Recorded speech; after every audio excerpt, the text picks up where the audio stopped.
I contagi in Veneto tornano a superare il migliaio in un solo giorno, 1077 nuovi positivi nelle ultime 24 ore, 5 decessi, ricoveri in terapia intensiva stabili. Cortei e sit-in anti-Green Pass, le prefetture cercano di rimettere ordine dopo la circolare del Viminale. A Padova, vietate alcune piazze del centro storico. 2 vittime in 2 giorni lungo la 4 a perdere la vita nel pomeriggio, un noto imprenditore udinese. A Verona, grave una bambina di 4 anni investita da un autobus. Ritrovato nelle acque a sud-ovest del castello di Duino il corpo di Stefan Verongalli, il 51enne di Conegliano, vittima insieme al padre Vittorio del naufragio del loro gozzo al largo di Monfalcone. Lutto nella Lega e a Cafarsetti, si è spenta nella notte all'età di 71 anni l'assessore alla sicurezza del comune di Venezia Silvana Tosi. Grande il cordoglio da tutto il mondo politico. Sia i prodotti a base di insetti, al prosecco, alla carne, le uscite di Oscar Farinetti, patron di Italy, scatenano la reazione del senatore Vallardi, presidente della Commissione Agricoltura.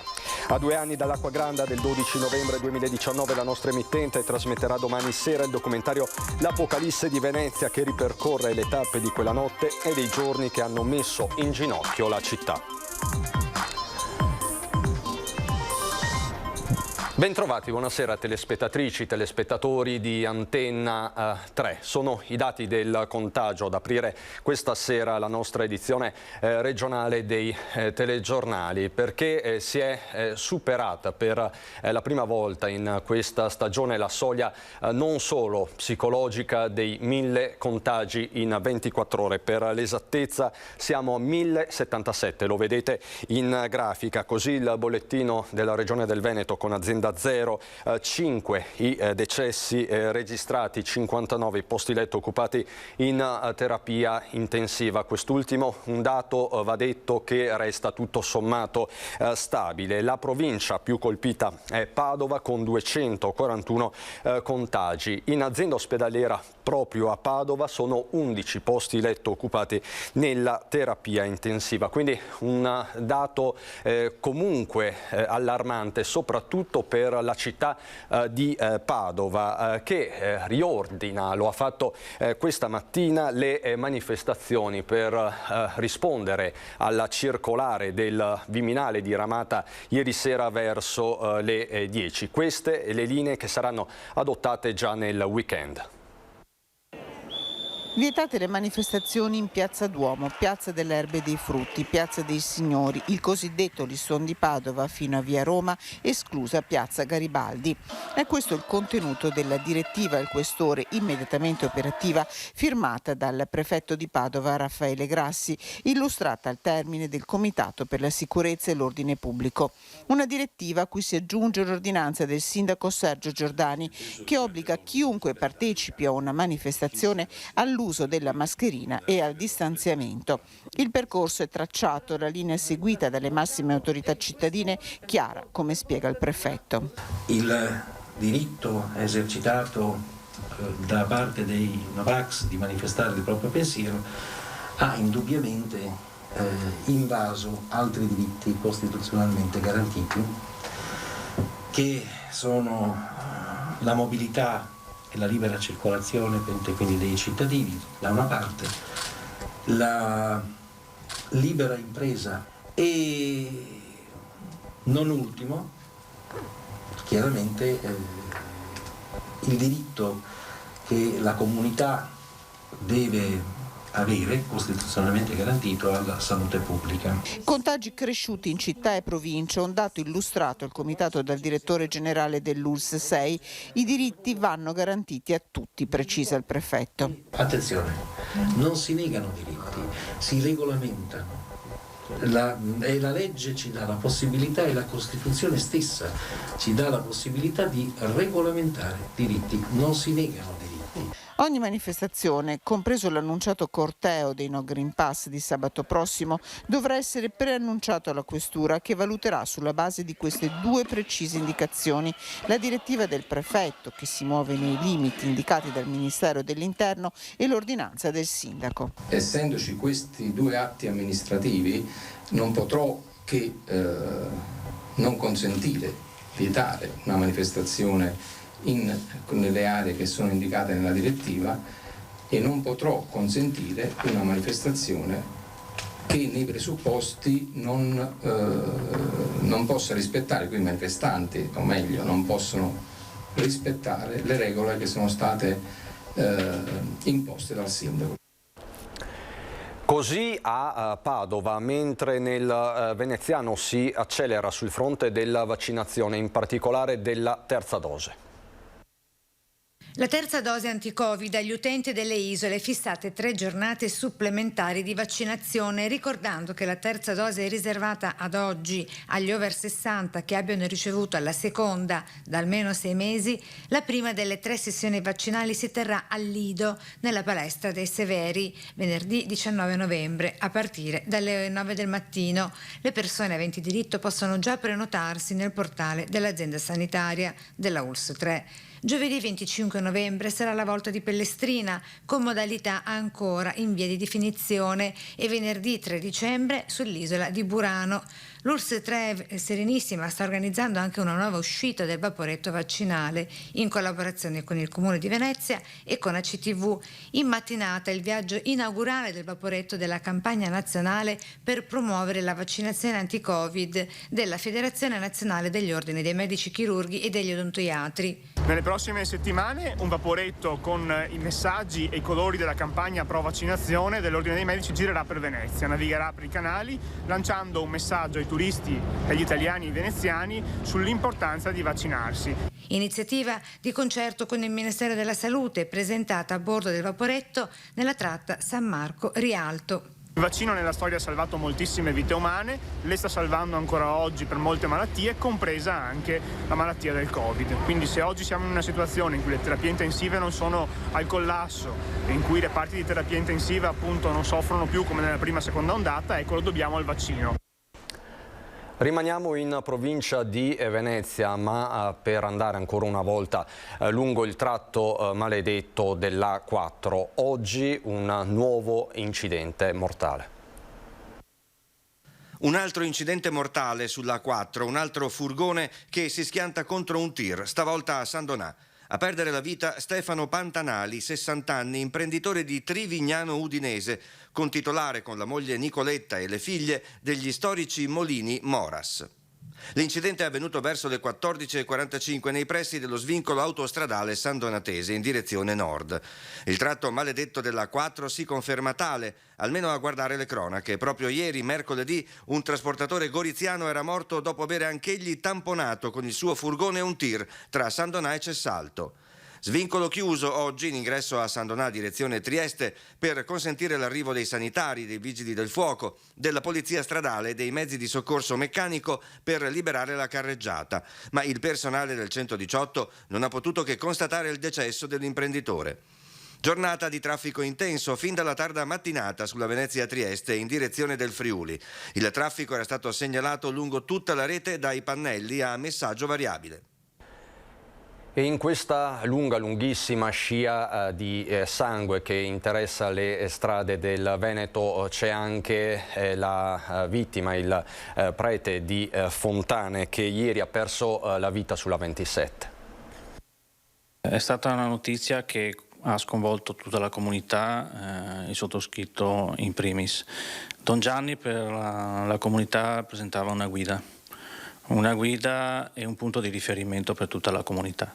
La comunità piange Don Gianni Feltrin, scomparso ieri sera dopo un tragico scontro frontale sulla A27 all'altezza di Spresiano, in un tratto in cui è presente un cantiere che prevede il doppio senso di marcia. Era di ritorno da un incontro pastorale tenutosi a Vittorio Veneto. Dalla prima ricostruzione risulterebbe che sia stato il parroco, forse per un malore o per una distrazione, a deviare la traiettoria ed invadere la corsia opposta. Era un uomo non di tante parole, ma di una intelligenza elevata. Don Gianni, come fedele e come parrocchiano, aveva sempre una parola e comunque aveva sempre la porta aperta. 78 anni, parroco da oltre 20 anni alla frazione di Fontane, schivo e a volte introverso, amava la montagna e la fotografia. Don Gianni ha guidato la sua comunità con discrezione e determinazione. Lascia 2 sorelle a cui era molto legato. Questa sera alle 20:30 verrà recitato il rosario alla chiesa di Fontane di Villorba. Posso anticipare che i funerali verranno fatti a Fontane, presso il Palateatro, per dare la possibilità a più fedeli della comunità di partecipare in piena sicurezza con le norme Covid, e sarà Sua Eccellenza il Vescovo a celebrare la funzione. Non abbiamo ancora la data. È stata rianimata sulla strada da un'infermiera che in quel momento stava passando. La piccola di 4 anni, che oggi pomeriggio è stata investita da un autobus a Bonferraro, frazione di Sorgà, siamo in provincia di Verona. La piccola è stata portata in gravi condizioni all'ospedale di Borgo Trento. A soccorrerla per prima, in attesa dell'arrivo degli operatori del 118, è stata proprio un'infermiera che ha assistito all'incidente. Collegata via telefono con la centrale operativa del 118, è riuscita a rianimarla, salvandole di fatto la vita. Ed è stato recuperato il corpo senza vita di Stefano Verongalli, il 52enne disperso da lunedì scorso dopo il naufragio nelle acque del Golfo di Trieste, acque che invece avevano restituito poche ore dopo la tragedia il corpo dell'anziano genitore di Stefano, Vittorio Verongalli. Il corpo del diportista di Conegliano è stato ritrovato assieme all'imbarcazione intorno alle 15:30 di questo pomeriggio all'interno dei filari di miticoltura presenti a sud-ovest del castello di Duino. Durante il naufragio il corpo della vittima è rimasto incastrato all'interno del mezzo nautico, perdendo così la vita. Le operazioni di recupero sono in corso da parte del personale dei vigili del fuoco, che hanno individuato il natante grazie alla sonar di bordo. Questo quanto comunica la Capitaneria di Porto di Trieste. Sempre per la cronaca, mandiamo nel Vicentino per un'operazione antidroga. La squadra mobile Berica ha sequestrato in 2 quartieri della città oltre 1,5 kg di cocaina purissima per un controvalore sul mercato di più di 100.000 euro e ha arrestato 4 cittadini albanesi e una ragazza italiana. Gli investigatori sono entrati in azione ieri dopo numerose segnalazioni arrivate dai residenti che avevano notato un viavai sospetto a tutte le ore del giorno e della notte nei 2 quartieri in prossimità di alcune palazzine. Gli agenti hanno eseguito così prima un blitz in un appartamento della zona Pomari, recuperando un panetto da oltre 1 chilo di polvere bianca nascosto dentro una lavatrice, con altra cocaina già divisa in dosi sparsa nelle stanze, materiale per il confezionamento e 5.000 euro presunto provento dell'attività illecita. Successivamente un'altra perquisizione in abitazione della zona Stichello ha portato al recupero di altri 60 grammi di cocaina, bilancini di precisione e 500 euro in contanti. Il plauso è arrivato anche dal governatore Zaia agli agenti vicentini, così salvate molte vite. Lutto in casa della Lega. Si è spenta nella notte l'assessore del comune di Venezia, Silvana Tosi. Grande il cordoglio da parte di tutto il mondo della politica. Silvana Tosi, assessore alla sicurezza del Comune di Venezia, non c'è più, si è spenta nella notte. Una perdita improvvisa per un male scoperto soltanto da pochi mesi e che non le ha lasciato scampo. 70 anni compiuti lo scorso agosto, Silvana Tosi credeva che la politica avesse un unico obiettivo: aiutare i cittadini. Non a caso il soprannome, la passionaria, andando contro tutto e tutti per aiutare chi senza voce restava inascoltato, i bambini in primis, per i quali si è tanto prodigata, come racconta il commissario provinciale della Lega, nonché vice sindaco di Venezia. Dava ripetizioni di inglese, di alcune materie che lei conosceva, perché aveva vissuto in Canada, dava gratuitamente ripetizioni anche quando aveva questo incarico da assessore, quindi aveva veramente una predisposizione all'altro che era encomiabile. Grande il cordoglio e la commozione a Venezia per una donna dal cuore generoso, così il sindaco Luigi Brugnaro e una commossa presidentessa del Consiglio Comunale. Era una donna che stava tra la gente, una donna che davvero si spendeva moltissimo per la nostra comunità. E quindi questa è senz'altro una grave perdita per tutti noi. Il partecipato cordoglio anche dalla Regione. Con lei abbiamo condiviso momenti straordinari, è veramente una perdita per Venezia, per la Lega, per il Veneto, perché sono quelle persone che poi rendono grande il nostro partito. Molto attiva nel volontariato, nel sociale, non ultima nella tutela degli animali. Sul sociale lei era sempre disponibile per chi aveva bisogno, per battaglie per gli animali, battaglie con l'EMPA, con le associazioni, quindi perdiamo veramente una persona speciale, e poi per noi di Favaro insomma era un punto di riferimento. Tra le sue battaglie storiche quella contro il ghetto del campo nomadi di Via Vallenari, e al campo nomadi di Smesso l'abbiamo incontrata per l'ultima intervista a fine ottobre scorso.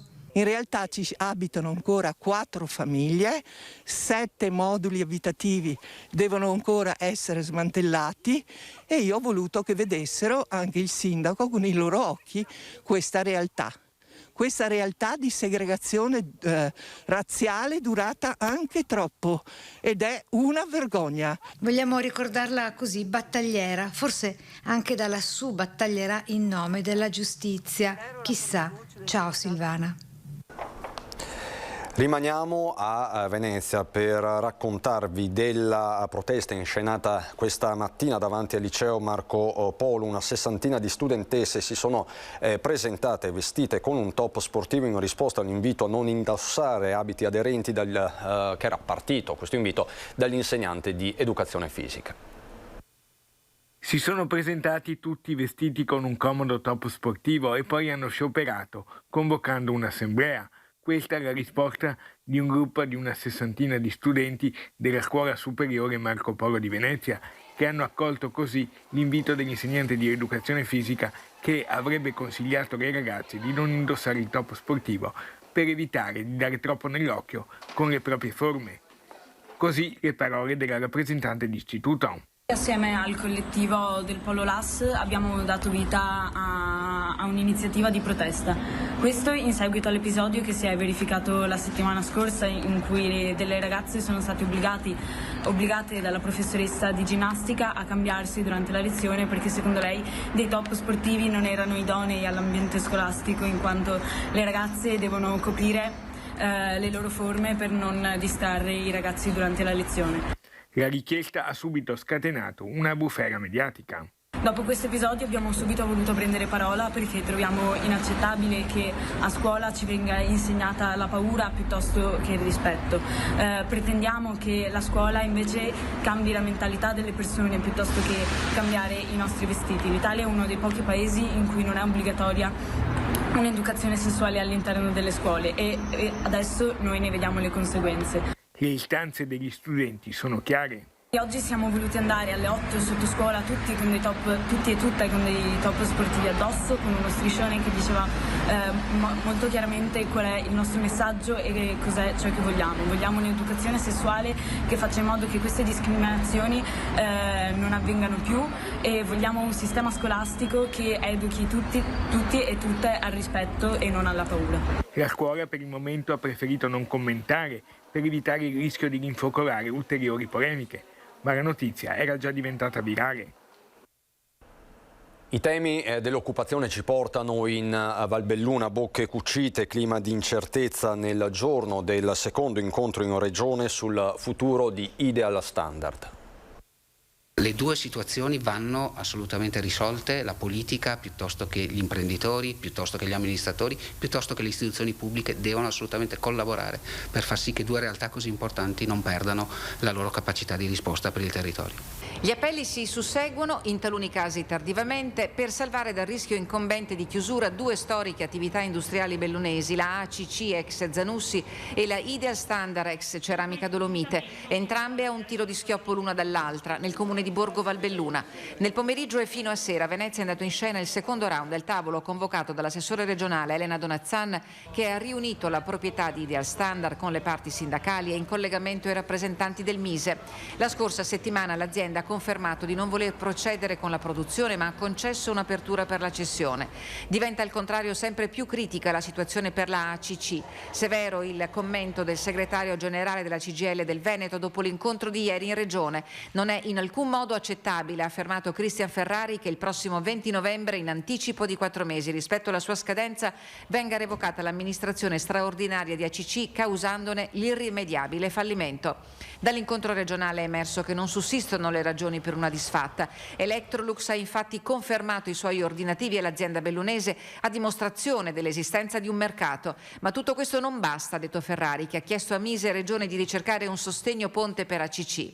Se la dismissione delle 2 fabbriche si realizzasse, scrive in una lettera aperta il sindaco di Borgo Valbelluna, Stefano Cesa, sarebbe un disastro per l'intera provincia. Il primo cittadino, dopo aver iscritto alle massime cariche dello Stato, invita alla mobilitazione pubblica, forte e visibile tutti i bellunesi per riaffermare la volontà di non arrendersi e di non accettare a nessun costo la desertificazione industriale del territorio. Sabato prossimo in piazza Amel con Cesa ci saranno i vescovi Marangoni e Pizziolo, rispettivamente di Belluno Feltre e Vittorio Veneto, per testimoniare a voce alta e con la loro autorevolezza la condivisione per la buona battaglia della comunità bellunese a tutela della sua più autentica tradizione di lavoro. Sì ai prodotti a base di insetti, al Prosec, no alla carne. Le uscite di Oscar Farinetti, patron di Italy, scatenano la reazione del senatore trevigiano Giampaolo Vallardi, che è presidente a Roma della Commissione Agricoltura. Sentiamolo. In un momento così difficile in cui tutti siamo uniti per la difesa dell'italianità, per la difesa del prosecco, per la difesa dell'aceto balsamico, per la difesa di quasi 1000 denominazioni di origine che abbiamo nel nostro paese tra cibi e vini, io credo che uscite di questo tipo sicuramente non ci servono e non fanno bene all'Italia. Le parole che hanno scatenato la reazione del presidente della Commissione Agricoltura del Senato Giampaolo Vallardi sono quelle pronunciate sulle reti pubbliche dal patron di Italy, Oscar Farinetti, che ha difeso il Prosec croato dicendosi contrario a ogni sovranismo alimentare e l'alimentazione a base di insetti ritenuta più sostenibile. Attaccando invece gli agricoltori italiani che fanno della carne made in Italy, della zootecnia sostenibile, una delle colonne portanti della nostra economia. Poi dice che dobbiamo avere il Prosec, però mi sembra assurdo da parte di uno che ha fatto una fortuna con le sue attività utilizzando il nome Italia. Ci provi Farinetti, dice provocatoriamente Vallardi, a vendere nei suoi negozi solamente larve o Prosec. Vedremo come gli andranno gli affari. Solo un paio di mesi fa proprio il senatore trevigiano aveva presentato un disegno di legge contro l'uso nelle mense, in particolare scolastiche, delle farine di insetti. Ci parlerò con Farinetti, perché insomma da Presidente della Commissione Agricoltura provo anche a sentirlo per capire cosa gli passa per la testa. Io credo che sia un buttare là per cercare visibilità, altri motivi non ne vedo. Al di là della tutela delle filiere, conclude il senatore leghista, anche a livello di effetti sulla salute il cibo italiano è insostituibile. Se la dieta mediterranea ci permette di essere il paese più longevo in Europa, significa che così come stiamo mangiando bene. Chi deve cambiare sono sicuramente gli altri. La pubblicità a fra poco.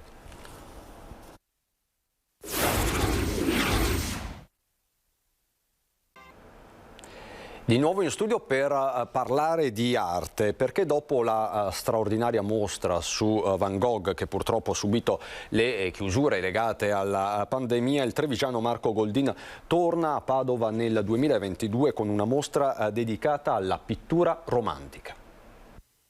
Storie di lune e poi di sguardi e montagne, una mostra che è un racconto, il primo di una serie dedicata alla pittura tra 800 e 900. L'esperto d'arte trevigiano Marco Goldin, dopo la grande mostra su Van Gogh, purtroppo fortemente penalizzata dal Covid, torna a Padova e al Centro Culturale San Gaetano con una grande esposizione dai romantici a segantini, primo capitolo di un più ampio progetto espositivo chiamato Geografie dell'Europa, la trama della pittura tra 800 e 900.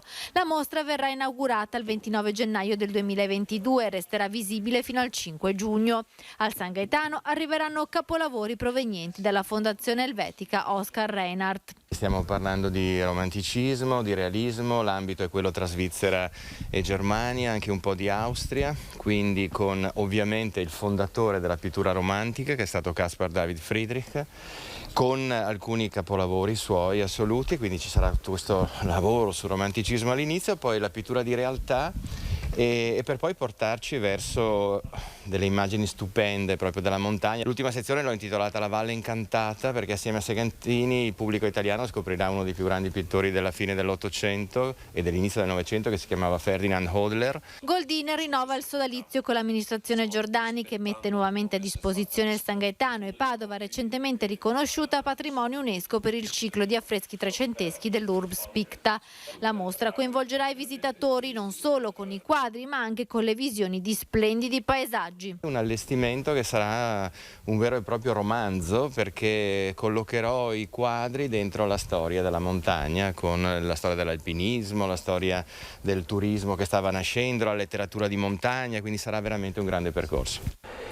In ultima battuta vi ricordo l'appuntamento con la nostra emittente a 2 anni dall'Acquagranda del 12 novembre 2019. Trasmetteremo il documentario L'Apocalisse di Venezia, che ripercorre le tappe di quella notte e dei giorni a seguire che hanno messo in ginocchio l'intera città, un disastro che ha colpito poi tutta la costa veneziana da Jesolo a Caorle. Giornate drammatiche che avevamo seguito in diretta ora per ora. L'Apocalisse di Venezia, quindi domani sera qui su Antenna 3 a partire dalle 21:15. È tutto dal Veneto, grazie davvero per l'attenzione. Adesso ci sono le previsioni del tempo. Buon proseguimento di serata.